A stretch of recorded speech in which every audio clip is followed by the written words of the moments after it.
Hello and welcome back to Race Recap. My name is Jackson. As you know, we're getting caught up on all the past races that we've missed over the past month or so. This one just happened 2 weeks ago, and it was the IMSA WeatherTech Sports Car Series, having all five classes of racing: DPI, the LMP2, and both GTD classes at the famous Road Americas road course in Elkhart Lake, Wisconsin.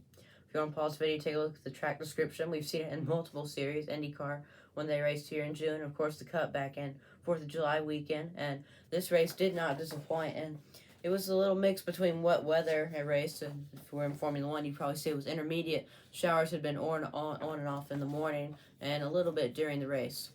It was a 2 hour and 40-minute race, and for the DPI and LMP cars, this would be their next to last race before Michelin Raceway Road Atlanta would come see them for the championship at the beginning of October. So that means the Acuras were scrambling for position because they are the top two contenders to win this year's 2022 championship in DPI. So we'll see how they did in this race. Early on, though, problems for the 25 BMW, the Rahal Lemon Lanigan car, and John Edwards behind the wheel in GTD Pro. It was a little bit of a strange incident because he lost drive and had to do a control-alt-delete, is what they call it, on the car to reset everything. And just as the safety officials were coming onto the track to throw full course yellow, he got it fired up and they waved off the full course caution.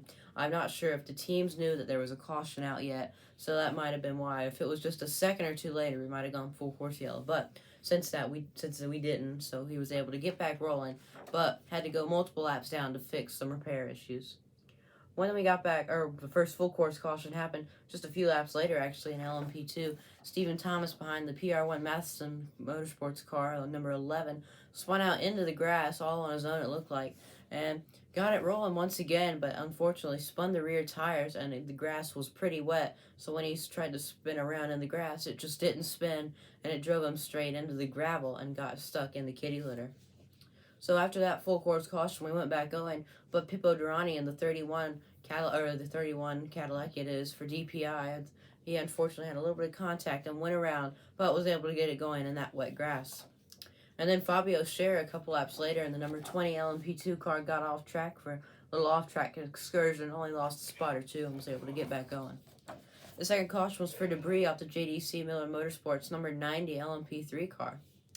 The third full course caution involved two of the LMP3 cars. Pretty big accident just before turn number 14, the final corner, the right-hander up the hill. It happened when Gabby Chavez and the Andretti Autosports 36 actually got off to the right-hand side of the course into the grass and ran over a sign, actually, one of the little signs on the side of the track. And then he slid across the pavement and asphalt into the other side of the grass, the left hand, and the pole sitter in LMP3, Matthew Jacobson, had to go off and make evasive action into the kitty litter and unfortunately nailed the outside wall with the driver's side, but he was okay, and it did end his day, though. When we got back going after that incident, Bill Auberlin, one of the most winning drivers in GTD and in IMSA, he and his very experienced teammate Robbie Foley had a great race going. Unfortunately, had a little bit of contact in the turn number 5, I believe, that left-hander up a little mini hill, and unfortunately he lost all track position and fell right to the back after that spin. And the fourth and final caution, which sent this race, well, there's no overtime, so it sent this race to the checkered flag because it happened with just under 10 minutes left. And I mentioned the two Acuras were battling to be the championship leader at Michelin Raceway Road Atlanta later in October. And Oliver Chavez, who was in the 60 Acura for Meyer Shank, had given up the lead to the other Acura, Ricky Taylor and Philippe Albuquerque, and it looked like it was going to be very tight going into it with Jarvis and Bloomquist just ahead because if they finished second. It's a pretty minor points loss, but he was pushing hard through the kink because Earl Bamber in the 02 Cadillac was coming from behind very quickly, and he just dipped his left side tires off the high-speed kink, spun across the track, fortunately didn't collect anyone else, and nailed the right-hand wall there in the kink and severely damaged his car. But it's interesting because he hit it at just the right angle, and it sent the car still moving straight with all the momentum, and it was pointed straight when he came off the wall. So he only lost 2 positions, both the Chip Ganassi Cadillac C01 and the 02. And somehow, I don't know how he didn't have a punctured tire in the right front and right rear, because the whole front end, headlights and stuff, all ripped out of the car, but he was still able to drive it just barely under the caution flag speed. And he was able to finish fourth, and that's a little better than finishing sixth in class. But it was Ricky Taylor and Philippe Albuquerque winning the race in DPI, and they have just a 19-point gap over Oliver Jarvis and Tom Blomqvist coming into the championship finale a few weeks' time at Road Atlanta, and that will be a great race to watch. In LMP2, though, it was Dwight Merriman and Ryan Giselle in the number 18 getting the win. Gar Robinson and Felipe Fraga going back to winning ways once again. They won it in LMP3 in the 74. Jack Hawksworth, so glad to see him back in the car. I don't know if I mentioned it or not.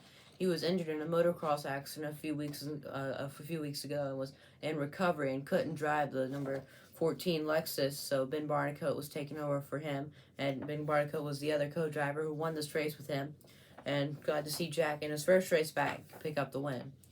And after the heartbreak of a few weekends ago at Lime Rock when Russell Ward and Philip Ellis ran out of fuel in the last lap and watched the race, and actually they had the same thing happen to them at Watkins Glen where they were winning the race and ran out of minimum drive time by just a couple seconds and got the win taken away from them by being disqualified.